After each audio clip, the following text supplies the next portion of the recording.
Hello అండి, నమస్తే. అందరు బాగున్నారా? నవలా సాగరం ఛానల్కి స్వాగతం. మనం పోల్కంపల్లి శాంతాదేవి గారు రచించిన మాయలేడి నవల చదువుకుంటున్నాం కదా. రెండవ భాగంలో ఏం జరిగిందో చూద్దాం. చక్రపాణి ఆ రోజంతా ఎలాగో ఓ మాదిరిగా ఉన్నాడు. కన్ను మూసినా తెరిచినా మాధవి కళ్ళ ముందు మెదులుతోంది. ఆ రాత్రి అన్నం కూడా సరిగా తినలేకపోయాడు. ఏమిట్రా, నువ్వింకా ఆ సుందరమ్మ గారి కోడలి గురించే ఆలోచిస్తున్నావా? తల్లి అడిగింది. ఇంకా ఆమె సీలింగ్ ఫ్యాన్కు వేలాడుతున్నట్లుగానే ఉందమ్మా, మరిచిపోలేకపోతున్నాను ఆ దృశ్యాన్ని అన్నాడు చక్రపాణి. నీ చేతులతో నువ్వే ఆమెను క్రిందికి దించి ప్రాణదానం చేశావు కదా, ఇంకా అదే దృశ్యం కదులుతుందా అంది ఆమె. సరిగ్గా సమయానికి ఆ తలుపులు తెరుచుకోకపోయి ఉంటే ఆమె ప్రాణం అంతలోనే పోయి ఉండేది.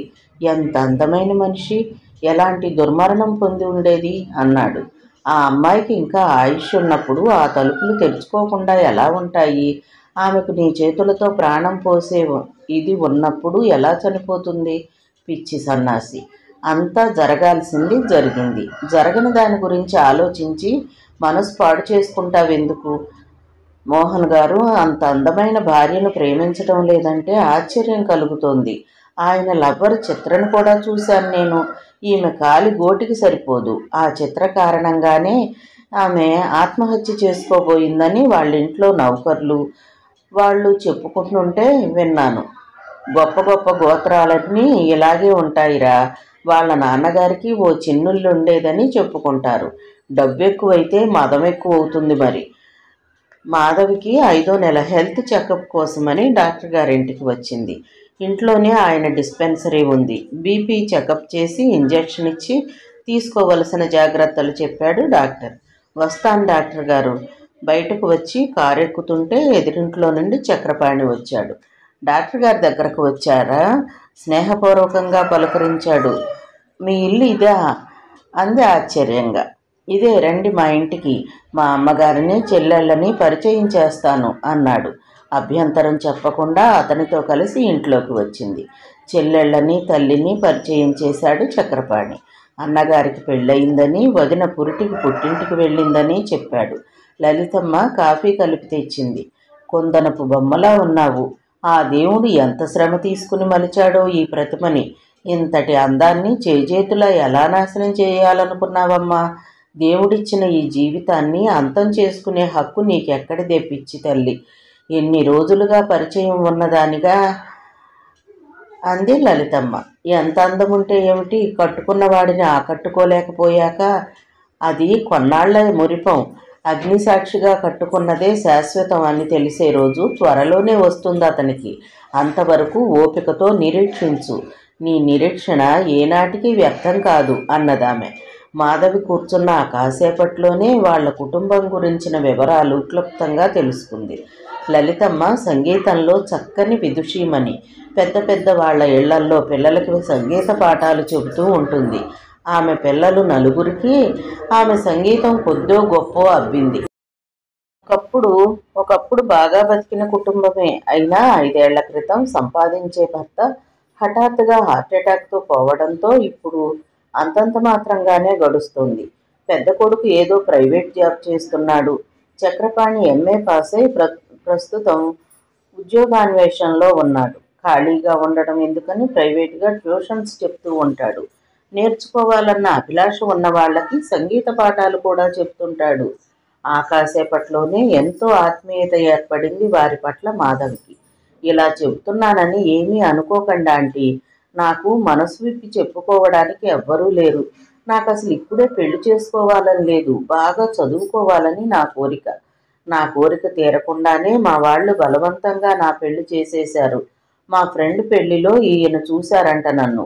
మీ అమ్మాయిని చేసుకుంటానని కబురు చేయగానే మా వాళ్ళు ఎగిరి గంతేసి నా మెడలు విరిచేశారు. ఇంత గొప్ప సంబంధం పోతే దొరకదని. మా పెళ్లి ఎటువంటి దుర్ముహూర్తంలో జరిగిందో కానీ మా మనసులు కొంచెం కూడా కలవలేదు.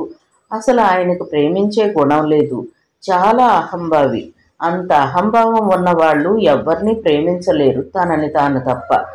చిత్రని సైతం ఆయన ప్రేమించి ఉండరనే నా నమ్మకం. కేవలం ఆకర్షణ, మోజు. ఆయన మారతారని ఆశపడితే నన్ను నేను మోసం చేసుకున్నట్లే. ఆయన మారే మనిషి కాదు, భావుకత స్పందన ఎరుగని వట్టి రాతి మనిషి. ఇప్పటి వరకు మీరిద్దరూ ఏమీ కారేమో కానీ ఇంకో 4-5 నెలల్లో మీ ఇద్దరినీ కలిపి ఉంచే సూత్రం ఒకటి ఉదయించబోతోందమ్మా. ఎంత రాతి మనిషి అయినా తన రక్త సంబంధాన్ని ప్రేమించకుండా ఉండలేడు. పిల్లలు పుట్టాక మనసులు కలవలేదనే ప్రశ్నే ఉండదు. ఎందుకంటే మీ ఇద్దరి మనసుల్లో నిండా పిల్లలే ఉంటారు కాబట్టి. అమ్మ చెప్పింది చాలా కరెక్ట్ మాధవ్ గారు. ముందుగానే నిరాశపడిపోయి తప్పు నిర్ణయాలు తీసుకోకండి. మీరు మరోసారి ఆత్మహత్యకు ప్రయత్నించనని మాటిచ్చి వెళ్ళండి అన్నాడు చక్రపాణి. బ్రతుకంతా కారు చీకటి అనుకున్నప్పుడు అంది మాధవి. అలా అనుకోవద్దనే కదా చెప్పడం. ముందు మీ మనసు డైవర్ట్ కావడం ముఖ్యం. మీరు ఆగిపోయిన చదువును కొనసాగించడం మంచిదంటాను. బ్రతుకొక సుడిగుండంలో చిక్కుకున్న నావైనప్పుడు మనసు చదువు మీద కూడా లగ్నం కాలేదండి, నిరాశగా అంది మాధవి. మీరు అనుకున్నంత ఇదిగా మీ జీవితంలో కష్టాల్లో చిక్కుకోలేదు. మీరు అసలు గోరంతను కొండంతలుగా చేసుకుంటున్నారేమో అనిపిస్తోంది. మనం ఉన్న కష్టాన్ని తేలిక చేసుకోవడానికి ప్రయత్నించాలి కానీ ఉన్న కష్టాన్ని కొండంతగా మార్చుకుని కుంగిపోవడం విజ్ఞత కాదు కదా. అసలు మీ మనసును సరైన రూట్లో ప్రయాణించడం లేదేమోనని నా అనుమానం. ఊహల పల్లకీలో విహరిస్తున్న మనిషికి నేల మీద ఉన్నదంతా అసహజమనిపిస్తుంది. ముందు మీరు వాస్తవాన్ని వాస్తవంగా చూడడం నేర్చుకోండి. ఇందుకు మనసుకు సరైన శిక్షణ కావాలి. ఆ శిక్షణ మంచి పుస్తకాలు ఇస్తాయి. చదువుకు సంబంధించినవైనా సరే, సాహిత్యానికి సంబంధించినవైనా సరే, మంచి పుస్తకాలు మంచి నేస్తాల వంటివి మనిషికి. మాధవికి కొంచెం ఉత్సాహం వచ్చింది. ఇక్కడికి రాకముందు నేను బాగా పుస్తకాలు చదివేదాన్ని. కాలేజీ లైబ్రరీ నుండి తెచ్చుకుని, అద్దె షాపుల నుండి తెచ్చుకుని ఇక్కడికి వచ్చాక మంచి పుస్తకాలు తెచ్చిపెట్టేవాళ్లు కరువయ్యారు. నౌకర్ని పంపితే అద్దె షాపు నుండి చెత్త నవళ్ళు తెచ్చి పెడతాడు. ఆ బెంగ మీకొద్దు, మీకు కావలసిన పుస్తకాలు తెచ్చిపెడుతూ ఉంటాను అన్నాడు చక్రపాణి. అంతకంటేనా అంది ఆమె. మా వాడికి పుస్తకాలు పిచ్చి జాస్తి. వాడికి సొంత లైబ్రరీ ఉంది. ఏదైనా మంచి పుస్తకం గురించి విన్నాడంటే అది తన లైబ్రరీలో చేర్చేదాకా వాడికి నిద్ర పట్టదు. చిన్నప్పటి నుండి వాడికి పుస్తకాల సేకరణ హాబీ ఉంది. వాళ్ళ నాన్నగారు బట్టలు కుట్టించుకోమని డబ్బులిస్తే ఆ డబ్బులు పుస్తకాలకు ఖర్చు పెట్టుకుంటాడు అంది లలితమ్మ. చిన్న పిల్లకి చాక్లెట్ల గని దొరికినట్లుగా సంబరపడిపోయింది. మంచి పుస్తకాలు కరువై అంత ఇదైపోతున్నాను. చేతిలో పుస్తకం ఉంటే నాకిక తిండి నిద్ర కూడా అక్కర్లేదు. మీ లైబ్రరీ చూపించరు? ఒక్కటి కూడా వదలకుండా చదువుతాను. చక్రపాణి మేడ మీద ఉన్న తన లైబ్రరీకి తీసుకువెళ్ళాడు. ర్యాకుల్లో చక్కగా అమర్చిన పుస్తకాలు. అక్కడ తెలుగు సాహిత్యమే కాదు, ఇంగ్లీషు కూడా ఉంది. అనువాద నవళ్ళు, శరత్, రవీంద్రుడు, ప్రేమ్చంద్, జైనేంద్రుడు, గొప్ప గొప్ప వాళ్ళ రచనలు ఎన్నో ఉన్నాయి వాటిల్లో. ఇన్ని పుస్తకాలు చదివిన వాడి మనసు, ఆలోచనలు ఎంత ఉన్నతంగా ఉంటాయి. అందుకే చక్రపాణి మాటలు అంత సంస్కారయుతంగా ఉన్నాయి. అతని మాటల్లోని మృదుత్వం, అతని మనసు మంచితనం ధ్వనిస్తూ ఉంటుంది. సర్వోపాసకుడు కూడా కావటం వల్ల అతడి మాటలే వినసొంపుగా పాటలంత మధురంగా వినిపిస్తాయి. అందులో నుంచి ప్రేమ్చంద్ నిర్మల, రవీంద్రుడు గోరా తీసుకుంది మాధవి. సెలవు తీసుకుని వచ్చేటప్పుడు లలితమ్మ కూతురు చేత బొట్టు పెట్టించి పళ్ళు, పూలు, జాకెట్ గుడ్డలున్న ప్లేట్ ఇప్పించింది. ఇవన్నీ ఎందుకండి? మాధవి మొహమాట పడింది. ఎక్కడైతే అభిమాన పడొచ్చేమో కానీ ఆడపిల్ల పసుపు కుంకుమల దగ్గర అభిమాన పడకూడదమ్మా. ముత్తైదు పిల్లవి, వట్టి మనిషి కూడా కాదు. తొలిసారి మా ఇంటికి వచ్చావు అంది. ప్లేట్లో ఉన్నవి తీసి హ్యాండ్ బ్యాగ్లో పెట్టుకుని వస్తానండి అని చెప్పి కారెక్కింది. వీడ్కోలు చెప్పడానికి కారు దగ్గరకు వచ్చిన లలితమ్మ అప్పుడప్పుడు వస్తూ ఉండమ్మా అంది. అలాగేనండి అంది మాధవి. ఆ రోజు నుండి డాక్టర్ గారింటికి మెడికల్ చెకప్కు వెళ్ళినప్పుడల్లా తప్పనిసరిగా లలితమ్మ గారింటికి రావడం అలవాటైంది మాధవికి. ఇక్కడికి వస్తే మండుటెండలో తిరిగి తిరిగి చల్లని నీడలోకి వచ్చి సేదతీరుతున్నట్లుగా ఉంటుంది మాధవికి. తన కష్టసుఖాలు నిస్సంకోచంగా ఇక్కడ చెప్పుకుంటుంది. లలితమ్మ తల్లిలా ఓదారుస్తుంది, ధైర్యం చెబుతుంది. నెలలో చీకటి రోజులు సగమే అంటూ జీవిత సత్యాలు ఎన్నో చెబుతుందామె. చక్రపాణితో కూడా మంచి స్నేహం ఏర్పడింది. తను చదివిన ప్రతి పుస్తకం గురించి చర్చిస్తుంది. చక్రపాణి కూడా ఏ విషయమైనా చక్కగా వివరిస్తాడు. అతడు ఏ విషయం గురించి మాట్లాడినా ఎంతసేపైనా వినాలనిపిస్తుంది. జీవితంలో తనకు దొరికిన అపురూపమైన వరం వీళ్లతో స్నేహం అనుకుంటుంది మాధవి. కానీ ఆమె మురిపం ముచ్చటగా 3 నాళ్లైనా నిలవలేదు. ఆ రోజు మధ్యాహ్నం భోంచేస్తూనే బయటకు వెళ్ళిపోయాడు మోహన్. సుస్తీగా ఉందంటూ తన గదిలోకి వచ్చి పడుకున్నాడు. మాధవి చక్రపాణి దగ్గర తెచ్చుకున్న పుస్తకం చదువుకుంటూ ఉంది. ఈ మధ్య ఎప్పుడు చూసినా ఏదో ఓ పుస్తకం చదువుకుంటూ కూర్చుంటుంది. అది కూడా పుస్తకంలో పూర్తిగా లీనమైపోయి. మోహన్కి అది చెరచెర. ఏం పుస్తకం అది అడిగాడు. అమ్మ అని చెప్పింది మాధవి. ఇలా ఇవ్వు, ఏముంది ఇందులో? పూర్తిగా ప్రపంచం మర్చిపోయి చదువుతున్నావు. పుస్తకం లాక్కున్నట్లుగా తీసుకుని అక్కడక్కడా చదివాడు. అన్నం ఉడికిందా అని మెతుకులు పట్టి పట్టి చూస్తున్నట్లుగా. ఇక్కడేదో సోషలిస్టు సిద్ధాంతాల కోసం రాసినట్లుగా ఉందే. ఇలాంటి నవలలు చదివి నువ్వు విప్లవవనితవు కావాలనుకుంటున్నావా అన్నాడు. నవలలు చదివితే విప్లవం రాదు, విప్లవంలోంచి నవలలు వస్తాయి. విజ్ఞానం బాగానే సంపాదించుకుంటున్నట్టున్నావే అన్నాడు మోహన్. మీరు చదవండి, భార్యతో ఎలా మెలగాలో తెలుస్తుంది అంది మాధవి. నాకు చదివే ఓపిక లేదు. కథలు నవలలంటే ఏమిటి? ఒక పని లేని వాడి ఊహలు, అభూత కల్పనలు. అవి చదివి మీలాంటి ఆడవాళ్లు చెడిపోవడం. మొగుడంటే ఎలా ఉండాలి అలా ఉండాలి అని ఊహించుకోవడం. మీ ఊహలకు సరిపోకపోతే పోట్లాడడం, మనశ్శాంతి లేకుండా చేయడం అన్నాడు మోహన్. శాలిని వచ్చింది. పిన్ని, చక్రపాణి మాస్టారు నీకు ఈ పుస్తకం ఇమ్మన్నారు. మాధవి చెయ్యి చాచి వాటిని అందుకునేలోగానే మోహన్ తీసుకున్నాడు. అడవి బాపిరాజు గారి హిమబిందు ముందు పేజీలో చక్రపాణి పేరు చూసేసరికి ఎందుకో చుర్రుమన్నట్లయింది. ఊళ్ళో లైబ్రరీ లేనట్లు అతని పుస్తకాలు ఎందుకు తీసుకుని చదువుతున్నావు అన్నాడు. అతని దగ్గర పుస్తకాలు తీసుకుని చదవడం కూడా తప్పేనా? ఊళ్ళో లైబ్రరీ లేనట్లు అతని దగ్గర పుస్తకాలు తీసుకుని చదవడం తప్పే కదా. మెడికల్ చెకప్ అంటూ వారానికోసారి డాక్టర్ గారింటికి వెళ్ళి అట్నుండటే చక్రపాణి ఇంట్లో దూరి వాళ్ళింట్లో గంటలు గంటలు కూర్చొని కబుర్లు చెప్పడం, అతనితో పాటలు పాడించుకోవడం, బండెడు పుస్తకాలు మూటగట్టి తెచ్చుకోవడం, అవి అర్ధరాత్రి వరకు రీసెర్చ్ కోసం చదివినట్లుగా చదవటం. ఎప్పుడు చూసినా నీ చేతిలో ఆ చక్రపాణి పుస్తకం. నువ్వు వాడిన ఆత్మహత్య నాటకంలో నిన్ను ఉరితాడు నుండి తప్పించి మంచం మీద పడుకోబెట్టి స్పృహ తెప్పించింది అతనే కదా. ఊరి నుండి కిందికి దించుతున్నప్పుడు అతని చేతులు నిన్నెలా ఒడిసి పట్టుకున్నాయో ఊహిస్తేనే నాకు కంపరం ఎత్తుకొస్తుంది. నిన్ను తాకిన తన చేతులు ధన్యమైనవి అని అతను అనుకుని ఉంటాడు. అది చాలదని వాళ్ళింటికి వెళ్ళి అతనితో గంటల కొద్దీ కబుర్లు, సాహితీ చర్చలు. 24 గంటలు నీ చేతుల్లో అతని పుస్తకం. బుర్ర గిర్రును తిరిగిపోయింది మాధవికి. అన్నీ నిజంగా జరిగిన విషయాలే. కానీ ఎంత వికృతమైన అర్థాలు తీశాడు, ఎంత విడ్డూరంగా మాట్లాడాడు. ఇలాంటి విషపు మనిషికి భార్య అయినందుకు సిగ్గుతో తలబాదుకు చావాలి. ఇతడు తనను అభిమానించకపోతే, గౌరవించకపోతే పోయే. తన ప్రాప్తం ఇంతేనని గుండె రాయి చేసుకుంటుంది. సంసారంలో దొరకని శాంతి పుస్తకాలలో వెతుక్కునే అవకాశం కూడా తనకు కరువు చేస్తే చక్రపాణి ఇంట్లో తనకెంతో మనశ్శాంతి దొరుకుతుంది. అది కూడా తనకు లేకుండా చేస్తే నా మీద సిఐడిని పెట్టారా? నువ్వు చక్రపాణి ఇంటికి వెళ్ళి గంటల కొద్దీ కబుర్లాడిన సంగతి తెలుసుకోవడానికి సిఐడి కావాలా? కారు డ్రైవర్ చాలు అన్నాడు మోహన్. అవునండి, చక్రపాణి ఇంటికి వెళ్ళి కబుర్లాడతాను. ఆ ఇంట్లో అతనొక్కడే ఉండడు. వాళ్ళ అమ్మగారు, చెల్లెళ్ళు ఉంటారు. అందరూ కలుపుగోలుగా మాట్లాడతారు. వాళ్ళంతా స్నేహ హృదయులు. అందుకే వెళ్ళాలనిపిస్తుంది, వెళతాను. ఎవ్వరితో మాట్లాడకుండా, ఎక్కడికి వెళ్లకుండా 4 గోడల మధ్య ఎలా ఉంటాను? మనసు కలిసిన వాళ్లతో మంచి చెడ్డ మాట్లాడుకోకపోతే మనసుకి పిచ్చెక్కుపోదు.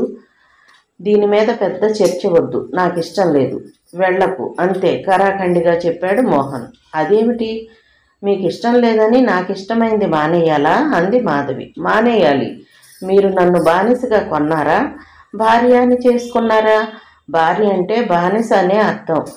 ప్రతి పెళ్ళైన ఆడది భార్య అన్న గౌరవమైన పేరుతో బానిసగానే జీవిస్తుంది. కావాలంటే మీ ఆడవాళ్ళని అడిగి చూడు. కొందరు భర్తలు మంచితనం అన్న ముసుగు వేసుకుని భార్యలను తమకు అనుగుణంగా నడుచుకునేలా చేస్తారు. కొందరు ముసుగు లేకుండా అధికారం చెలాయిస్తారు. నా అలాగా అన్నమాట. ఏ కుటుంబమైనా చూడు, ఎక్కడైనా పురుషాధిక్యమే ఉంది. ఇక్కడ నీకు మాత్రమే మినహాయింపు ఉంటుందని, ఉండాలని ఎలా భ్రమపడ్డావు? ఎవరితో చెప్పుకోవాలి తన బాధ? బయట వాళ్ళతో చెప్పుకోకూడదు. ఎవరితోటో ఒకరితో చెప్పుకోకపోతే మనసు భారం తీరదు. అత్తగారి దగ్గరికి వెళ్ళి అడిగింది, మీ కొడుక్కి భార్య అన్న మనిషి అవసరం లేదు, బానిస అయితే చాలు. ఎవరినైనా అమ్మితే ఓ బానిసను కొనుక్కొస్తే సరిపోయేది. నన్నెందుకు చేశారు? చిన్న కోడలు నిలదీసినట్లుగా అడుగుతుంటే నివ్వెరపోయింది సుందరమ్మ. ఏం జరిగింది మాధవి అంది. చెప్పింది మాధవి. నువ్వు చక్రపాణి ఇంటికి వెళ్లడంలో తప్పేం లేదు.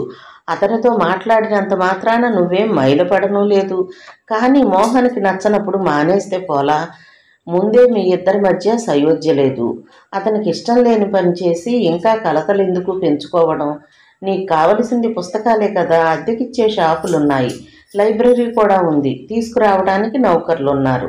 అలా ఇష్టం లేకపోతే నీకు కావలసిన పుస్తకం డబ్బు కట్టి పోస్టులో తెప్పించుకో. మనమేం గతి లేని వాళ్ళం కాదుగా, ఎవరి పుస్తకాలు అరువు తెచ్చి చదువుకోవడానికి. సమస్య ఇప్పుడు పుస్తకాలు కాదత్తయ్య. పుస్తకాలు లేకపోతే నేనేం చచ్చిపోను, స్వేచ్ఛ లేకపోతే మాత్రం చచ్చిపోతాను. ఆయనకిష్టం లేదన్న పని నేను చెయ్యకూడదనటం ఏమిటో అర్థం కాకుండా ఉంది. మరీ అంత అస్వతంత్రంగా జీవించడం కంటే అవమానం ఏముంటుంది ఆడదానికి? నాకు కొన్ని ఆశలు ఆలోచనలు ఉంటాయి కదా, అన్నీ అణిచేసుకుని ఎలా బ్రతకడం? ఎవరిళ్ళకి వెళ్లకుండా ఎవరితోనూ మాట్లాడకుండా ఎలా ఉంటాను? భార్యాభర్తలన్నాక ఒకరి మీద ఒకరికి నమ్మకం ఉండాలి కానీ ఇలా ప్రతిదానికి అనుమానపడితే ఎలా? ఆవేశపడిపోయింది మాధవి. నీ వాదం కరెక్టేనమ్మా, కానీ వాదిస్తూ కూర్చుంటే చిన్న విషయం పెద్దదైపోతుంది కదా. ప్రతిదానికి యుద్ధం ప్రకటిస్తే సంసారం రణరంగం అవుతుంది. మనది మర్యాదస్తుల కుటుంబం. ప్రతిదీ రాద్ధాంతం చేసుకుంటూ పోతే బజార్న పడతాం. మంచో చెడో ఏదైనా గుట్టుగా భరిస్తేనే ఆడదానికి అందం. తాడు తెంపుకున్న ఆడదానికి ఈ దేశంలో గౌరవం లేదమ్మా. నువ్వే ఆలోచించు, చదువుకున్న దానివి కదా. చదువుకున్నాను గనకనే మనసు ఎదురు తిరుగుతుందండి అంది మాధవి. ఎదురు తిరిగి ఏం చేస్తావు? మగాళ్ళలాగా ఎలా సాధిస్తావు అడిగింది ఆమె. సాధిస్తానో లేదో తర్వాత సంగతి, కానీ ఎంత సంకుచిత్వాన్ని భరించలేకపోతున్నానండి. ఆడవాళ్ళు కదా, నా బాధ అర్థం చేసుకుంటారేమో అనుకున్నాను. వాడికి ఇష్టం లేదు కదా, మానేస్తే పోలా అని. ఇప్పుడన్నట్లే రేపాయన నేను బ్రతికి ఉండటం ఇష్టం లేదంటే వాడికి ఇష్టం లేదు, చచ్చిపోతే పోలా అంటారు కదా అత్తయ్య. వితండవాదం అంటారు దీన్ని. ఉన్న సమస్యను తెలివిగా పరిష్కరించుకోవటానికి చూడాలి కానీ లేనిది ఊహించుకుని ముందుగానే పెద్దవాళ్ళని నిలదీయటం వివేకం కాదు. చక్రపాణి ఇంటికి వెళ్లడం మానేస్తే సమసిపోయే గొడవని నువ్వు చిలవలు పలవలుగా చేస్తానంటావేమిటి? గొప్పెంట పడ్డావు. మధ్యతరగతి మనస్తత్వాన్ని వదులుచుకుంటే నీకు మంచిది, మాకు మంచిది. ఎప్పుడు కీచులాటలు, ఆత్మహత్యా ప్రయత్నాలు, గుట్టుగా ఉన్న వాళ్ళని బజారుకి ఈడుస్తానంటే నేను సహించను. మీ కొడుకు తప్పేం లేదు, తప్పంతా నాదేనా? నిర్ఘాంతపోయింది మాధవి. నా కొడుకు అంత కాని పని ఏం చేశాడు? క్షణక్షణం రంపపు కోత కోసే మగవాళ్ళని భరించి పడి ఉండే ఆడవాళ్లున్నారు.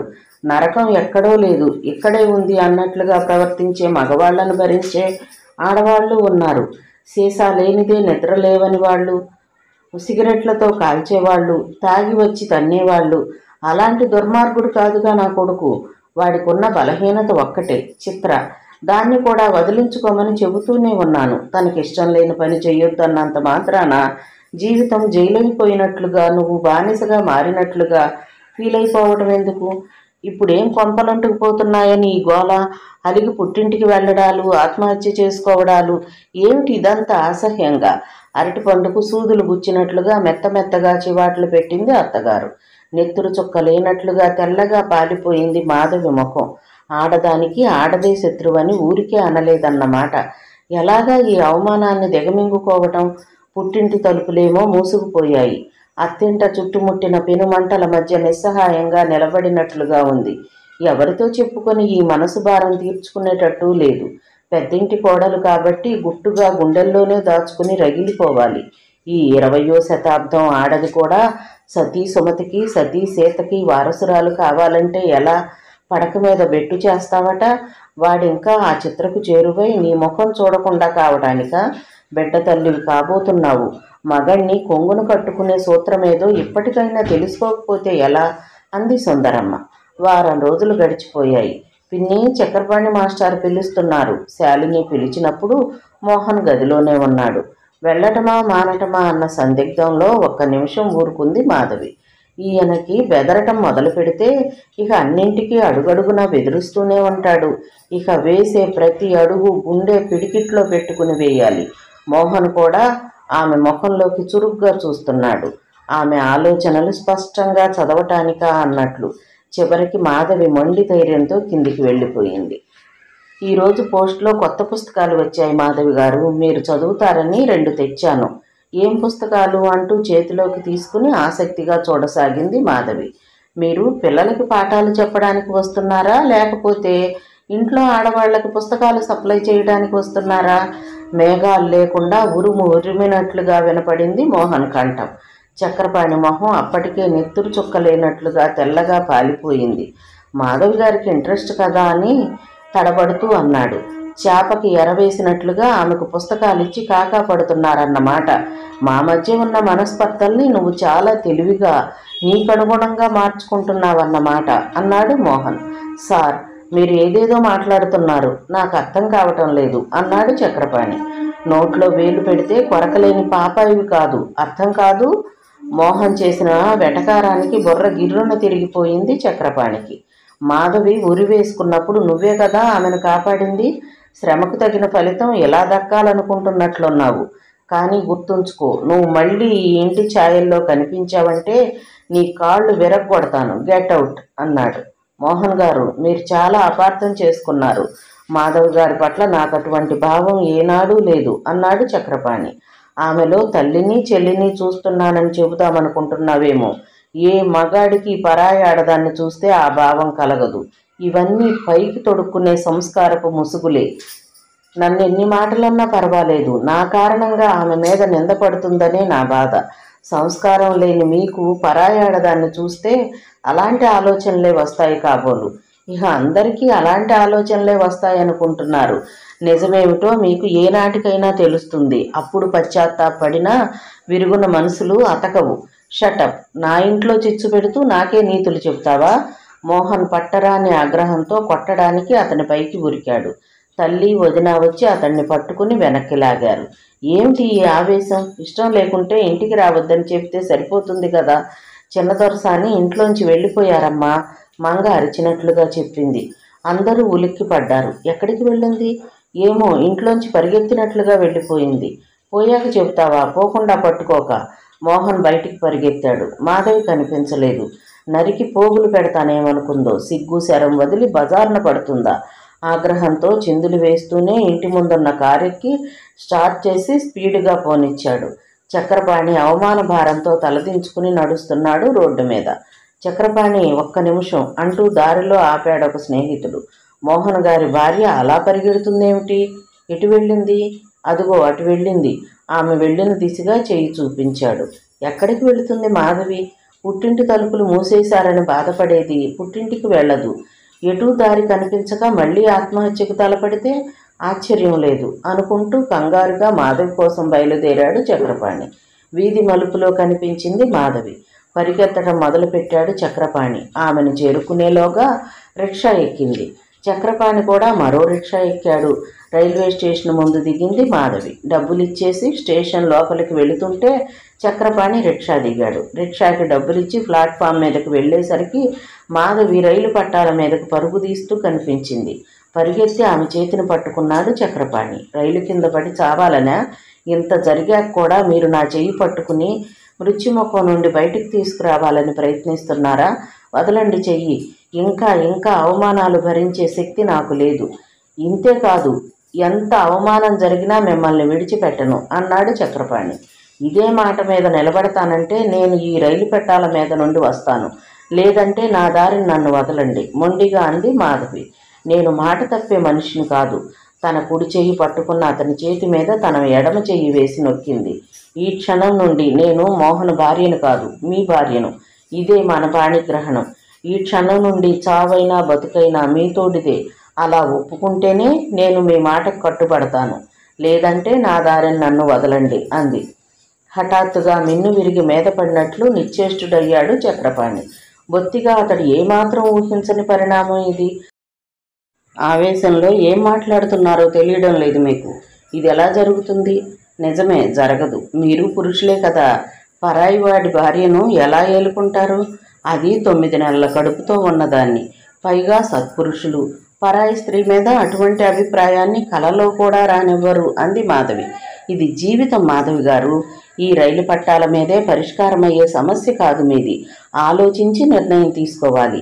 లేకపోతే 3 జీవితాలు అన్యాయంగా సుడిగుండంలో చిక్కుకుంటాయి ఆవేదనగా అన్నాడు చక్రపాణి. ముందు మీ జీవితం సుడిగుండంలో చిక్కుకోకుండా చూసుకోండి. నన్ను వదిలిపెట్టండి. వదలను మాధవి గారు. పరాయి వాడి భార్య చేతిని ఇలా ఒడిసి పట్టుకోమని ఏ ధర్మం చెప్పిందండి మీకు?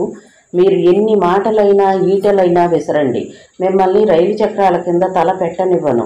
అయితే మీ గుండెల మీద ఈ తల కింద ఆశ్రయం ఇవ్వండి అన్నది. అబ్బా, ఎటువంటి ధర్మ సంకటంలో పెట్టారు నన్ను. అంత సంకటం అనుకున్నప్పుడు నన్ను వదిలిపెట్టొచ్చు కదా అన్నది మాధవి. చూస్తూ మిమ్మల్ని మృత్యువుకు ఎలా అప్పగించగలను అన్నాడు. కానీ మృత్యువు కంటే భయంకరమైన మనిషికి నన్ను అప్పగిస్తానంటారు. శత్రువు కూడా చేయకూడని పని చేస్తున్నారు. మృత్యుముఖం నుండి లాగడంలో ఉన్న దయ ఆ తరువాత నా బ్రతికేమిటి అని ఆలోచించడంలో లేకపోతే ఎలా? గుండెలు అదిరిపోయేలా రైలు కోత దగ్గరలోనే వినిపించింది. మాటల్లో పడి ట్రైన్ రావడం చూసుకోలేదు. మాధవి చెయ్యి గట్టిగా పట్టుకుని ఓ పక్కకి జంప్ చేశాడు చక్రపాణి. రెండోసారి తప్పించారు, కానీ మూడోసారి తప్పించలేరు అంది. ఆత్మహత్య పిరికి వాళ్ళ లక్షణం మాధవి గారు. నేను ధైర్యస్తురాన్నే. చేసేదేమిటి? అడుగడుగున అవమానాలు, అనుమానాలు. మోహన్ మీరనుకున్నంత చెడ్డవాడు కాదు. అతడు చెడ్డవాడో మంచివాడో భార్యగా నాకు తెలుసు అంది మాధవి. మీ ఇంటికి వెళదాం పదండి. ఎందుకు? జంట హత్యలు జరగడానికా? మీరు కొద్దిగా సంయమనం చూపితే అన్నీ సర్దుకుంటాయి అన్నాడు చక్రపాణి. అదిగో నా మొగుడు వచ్చేస్తున్నాడు. నా చెయ్యి పట్టుకున్న మిమ్మల్ని చూశాడంటే నిలువున నరికి పోగులు పెడతాడు. వదలండి. తల తిప్పి చూశాడు చక్రపాణి. ప్లాట్ఫామ్ మీద జనాల మధ్య మాధవి కోసం వెతుకుతూ కనిపించాడు మోహన్. అతని కళ్ళల్లో ఈ స్థితిలో పడితే మాధవి మాట అక్షరాలా నిజమవుతుంది. అయితే మాధవి చెయ్యి వదిలితే మళ్ళీ అందుకోలేనేమో అనిపించింది. రైళ్లు వస్తున్నాయి, పోతున్నాయి. ఏ చక్రాల కిందో రక్తపు మడుగులో గిలగిలా కొట్టుకుంటూ ఒక సజీవ సుందరి నిర్జీవంగా మారిపోయే దృశ్యాన్ని ఊహించటానికే భయం వేసింది చక్రపాణికి. 4వ లైన్ మీద ఏదో ట్రైన్ కదిలి వెళ్ళిపోతుంది. క్షణం కూడా ఆలస్యం చెయ్యలేదు. ఆమె చేతిని అలాగే బిగించి పట్టుకొని పరిగెత్తి అందిన కంపార్ట్మెంట్లోకి ఎక్కేశాడు. అతనిలో ఇంకా గుండె దడ తగ్గకముందే ట్రైన్ వేగాన్ని అందుకుంది. ఆకాశంలో కోటి కోటి తారకలున్నా చంద్రుడు ఒక్కడే కదా కలువరిస్తున్నట్లుగా అంది కిన్నెర. ఆ కోటి తారలకి ప్రియుడు కూడా ఒక్కరే, ఆ చంద్రుడే. ఇంతకీ ఆ అందగాడెవరబ్బా? కిన్నెర కన్నార్పకుండా తదేకంగా చూస్తున్న దిశగా చూసింది సౌజన్య. కిన్నెర చూపులకు కేంద్ర బిందువు చుక్కల్లో చంద్రుడిలా వెలిగిపోతున్నాడు ఒక యువకుడు. ఎవరో శిల్పి చెక్కినట్లుగా తీరైన అవయవ సౌష్ఠవం, తీర్చిదిద్దినట్లుగా ఉన్న కన్ను ముక్కు తీరు, చురుకైన చూపులు, వెన్నెల వెదజల్లుతున్నట్లుగా పెదవుల మీద చిరునవ్వు. బ్లాక్ కలర్ ప్యాంటుకి వైట్ షర్టు టక్ చేశాడు. అక్కడున్న 7-8 మంది యువకుల్లో అతను ప్రత్యేకంగా కనిపిస్తున్నాడు. అతను చంద్రుడే, సందేహం లేదు. కానీ అతని చుట్టూ ఉన్నవి ఆడతారకలు కావు, మగతారలు. ఇంతకీ మగవాళ్ళని తారలు అనొచ్చా అని ఒక డౌట్ అని ఆలోచనగా చంపకి చెయ్యి చేర్చి అంది సౌజన్య. తారగాని తార, సినీ తార. మగాళ్ళు తారలు కావచ్చు, ఆడాళ్ళు తారలు కావచ్చు. దీనికోసం అంత తలబద్దలు కొట్టుకునే అవసరం లేదు. కానీ ఇంతకీ ఎవరా తారలు? ఎవరా తారా సుందరుడు? హాస్యంగా అడిగింది సుహాసిని అన్న అమ్మాయి. అటు చూడు, అవి చుక్కలు, అతను చంద్రుడు అని చెప్పక్కర్లేదు కదా అంది సౌజన్య. సుహాసిని అతన్ని చూసింది. ఆ చంద్రుడు నాకు తెలిసిన వాడే. పేరు చెప్పవే. కిన్నెర ఆత్రం పట్టలేనట్లుగా సుహాసిని జబ్బ గట్టిగా గిల్లింది. చెబుతాను, కానీ ఏదైనా ఒప్పందం లేకుండా ఎవరికీ ఉపకారం చేసే అలవాటు లేదు నాకు అంది సుహాసిని. నువ్వంటే స్నేహబంధానికి కళంకమని తెలుసు కానీ చెప్పవే. ఒప్పందం? ఏం కావాలి నీకు? దీనికి ఏం కావాలో కొత్తగా అడగాల కిన్నెర. హోటల్లో పేకల దాకా భోజనం, తిన్నది అరగడానికి ఓ మసాలా పాన్, ఆ పైన మంచి సినిమా. అంతకుమించి ఏమైనా ఏనాడైనా అడిగిందా? సౌజన్య అడిగింది. ఒక్క భోజనం, ఒక్క సినిమా ఏం కర్మ? ఎన్ని భోజనాలైనా పెట్టిస్తాను, ఎన్ని సినిమాలైనా చూపిస్తాను. ముందు అతనెవరో చెప్పవే. నీ ఆతృత చూస్తుంటే వట్టి భోజనంతో సరిపెట్టుకోవాలనిపించడం లేదే కిన్నెర. నీ ముఖం తగలడా? ఎంత ఆశ నీకు? సౌజన్య సుహాసినిని బొగ్గ మీద పొడిచింది. ఏం అడుగుతావో అడగబే. మంచి జాలీ ట్రిప్. ఎక్కడికి? ఎక్కడికో నేను మాత్రం డిమాండ్ చేయను. అది నీకే వదిలిపెడుతున్నందుకు సంతోషించు. ఇంకా నాన్సక చెప్పకపోయావంటే స్వర్గలోకం ట్రిప్ పెడతాను నీ బుర్ర బద్దలు కొట్టి అంది కిన్నెర. చెబుతున్నాను, శ్రద్ధగా విను. అతని పేరు షమ్మి. పూర్తి పేరు సమీర్ కుమార్. తండ్రి జడ్జి, ఇతను అడ్వకేట్. వృత్తిలో జట్లా దూసుకుపోతున్న లాయరు. మా అన్నయ్య ఇతను క్లాస్మేట్స్, ఫ్రెండ్స్. మా ఇంటికి అప్పుడప్పుడు వస్తూ ఉంటాడు చెప్పింది. అయితే నీకు బాగా పరిచయమైన వాడేనన్నమాట అంది కిన్నెర. నీకు పరిచయం చేయమంటావా? వద్దులే, నేనే చేసుకుంటాను పరిచయం బెంకంగా అంది కిన్నెర. అతని గురించి ఈ మాత్రం చెప్పడానికే లంచం అడిగింది. పరిచయం కూడా చేయమంటే ఏకంగా నెత్తినెక్కి కూర్చుంటుంది. నువ్వే చేసుకుంటావా? చేసుకోలేననుకున్నావా?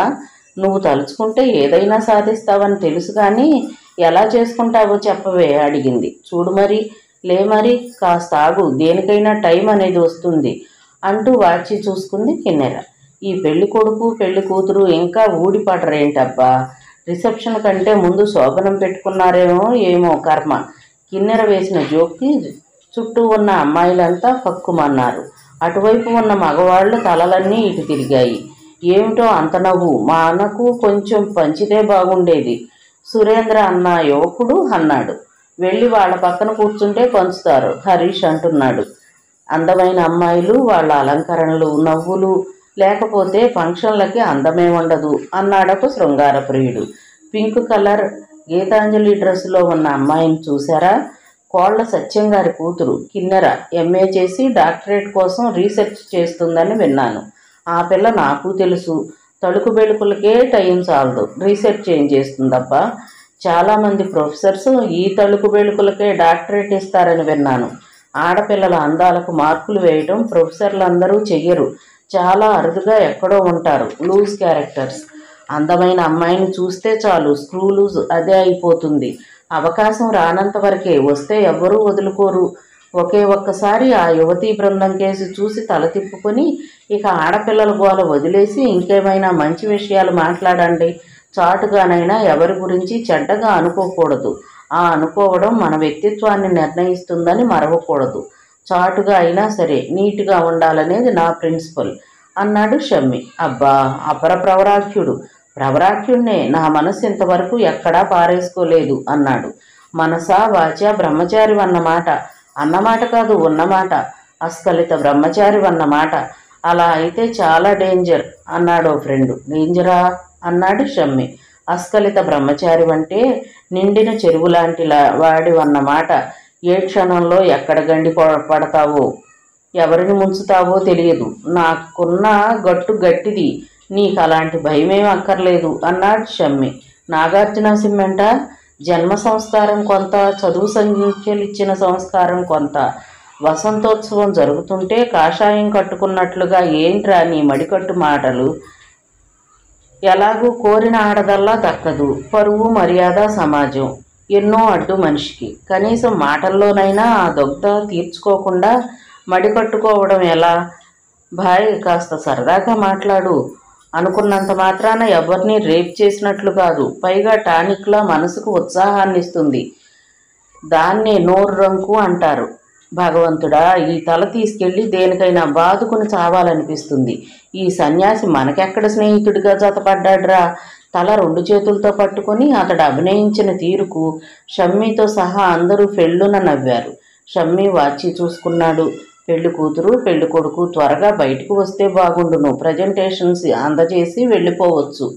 ఇంకో పావు గంటలో నాకు వేరే ఎంగేజ్మెంట్ ఉంది. నాకు పని ఉంది. ఈరోజు మా ఆవిడని సినిమాకి తీసుకెళ్తానని చెప్పాను. మన సంగతే మర్చిపోయి ఎంచక్కా మంచమెక్కి మల్లె చెండాట ఆడుకుంటున్నారేమో. ఎవరో పెళ్లి కూతురు తండ్రిని అడిగినట్లున్నారు. ఇంకా ఏమిటి ఆలస్యమని. వచ్చేస్తున్నారు. పెళ్లి పిల్లలు కదా, కాస్త అట్టహాసంగా అలంకరణ అది ఉంటుంది కదా. ఆయన పేరు పార్వతీశం. పెళ్లి కూతురు జ్యోతిక తండ్రి మంచి పేరు ఉన్న లాయరు. అంతేకాక షమ్మీ తండ్రి రఘువీర్కి మంచి స్నేహితుడు. షమ్మీ న్యాయశాస్త్రం పట్టా తీసుకున్న తరువాత ఆయన దగ్గర జూనియర్షిప్ చేశాడు. అందుకని పెళ్లి కూతురికి ఖరీదైన బహుమతే తెచ్చాడు, రవ్వల ఉంగరం. ఒకరికిచ్చి ఒకరికి ఇవ్వకపోతే బాగుండదని పెళ్లి కొడుక్కి ఖరీదైన వాచి కూడా తెచ్చాడు. టైంపాస్ కోసం కబుర్లలో పడుతూ హరీష్ అన్నాడు, అక్కడున్నది కోళ్ల సత్యం కూతురని చెప్పావా? అసలు కోళ్ల సత్యం గురించి తెలుసా?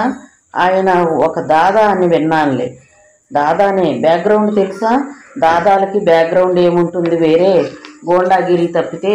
ఆ గోండాగిరి కంటే ముందు హరీష్ కోళ్ల సత్యం గురించి చెబుతుంటే అందరూ ఆసక్తిగా వింటూ, ఓహో ఈవిడ బాబు ఈ కథ ఇదే అన్నట్లుగా చూస్తున్నారు కిన్నెర కేసి. షమ్మి మాత్రం అసహనంతో వాచి చూసుకుంటున్నాడు. కిన్నెర స్నేహ బృందం ఏవేవో కబుర్లాడుకుంటూనే వీళ్లను ఒక కంట గమనిస్తోంది. అక్కడున్న అందరూ దొరచూపులో దొంగచూపులో కిన్నెర వాళ్ల వైపు విసురుతున్నారు. షమ్మి మాత్రం ఇటుకేసి చూడడం లేదు. అందంలోనే కాదు, అమ్మాయిల్ని పట్టించుకోకపోవడంలోనూ అతని ప్రత్యేకత నిలబెట్టుకుంటున్నాడు అనుకుంది కిన్నెర, పెదవి విరుపుతో కన్నార్పకుండా తదేకంగా అతన్నే చూస్తూ. ఖరీదైన అలంకరణలో జిగేలుమంటూ పెళ్లి కూతురు, టిప్ టాప్గా పెళ్లి కొడుకు ఇంట్లో నుంచి షామియానా కిందకు వచ్చారు. చేతులు జోడించి అతిథులకు నమస్కారాలు పెడుతున్నారు. చిరునవ్వులు చిందిస్తూ తెలిసిన వాళ్ళందరినీ పలకరిస్తూ తమ కోసం ప్రత్యేకంగా వేసిన కుర్చీలలో కూర్చునేసరికి మరో 10 నిమిషాలు పట్టింది. షమ్మి హడావిడిగా లేచొచ్చి తను తెచ్చిన ప్రజెంటేషన్స్ అందజేసి, వస్తానమ్మా జ్యోతి, వస్తా మిస్టర్ భరత్ అంటూ వెనక్కి తిరిగాడు. ఆ తిరగడంలో తాను ఒక అమ్మాయికి డాష్ కొట్టానని, ఆ దెబ్బకి ఆమె చేతిలో ప్రజెంటేషన్ ప్యాకెట్ పడిపోయిందని నిమిషం తర్వాత కానీ గ్రహింపు రాలేదు అతనికి. సారీ మిస్ అంటూ కింద పడిన ప్యాకెట్ తీసి అందించాడు సమీర్ కుమార్. నా పేరు కిన్నెర, మీ పేరు అడిగానా? అడిగినట్లుగా గుర్తులేదే అన్నాడు బుర్రగొక్కుంటూ. మిస్ అంటూ ఆగిపోతే, మిస్సే కదా, మిస్సెస్ కాదు కదా. మిస్సేలండి, కానీ నేను మెచ్చింది మిస్సును కాను. దీని భావమేమి తిరుమలేసా అన్నట్లుగా ఆమె ముఖంలోకి చూడబోయాడు. వెనుక నుండి రెక్కపట్టి లాగి జ్యోతి చెప్పింది, భోంచేయకుండా పోతే నేను ఊరుకోనన్నయ్య. సారీ జ్యోతి, నీ పెళ్లి భోజనం మరోసారి తింటా కానీ ఏమనుకోకు. నాకు 5 నిమిషాల్లో మరో ఎంగేజ్మెంట్ ఉంది, వెళ్ళక తప్పదు. నీకు పెళ్లి భోజనం పెట్టడానికి నేను మరోసారి పెళ్లి చేసుకోవాలా ఏంటి? సారీ, పెళ్లి భోజనం ఒక్కసారేనని మర్చిపోయాను. తల మీద చిన్నగా కొట్టుకున్నాడు. అతను అలా కొట్టుకున్న తీరు చాలా ఆకర్షణీయంగా కనిపించింది కిన్నెరకు. 2 నిమిషాలు ఏదో తిన్నాననిపించి అక్కడి నుండి బయటపడ్డాడు షమ్మి.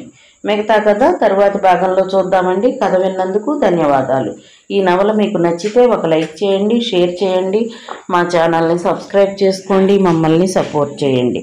మీరిచ్చే ఒక్క లైక్ మాకు, మా ఛానల్కి ఎంతో సపోర్ట్ని ఇస్తుందండి. Thank you. ఉంటానండి.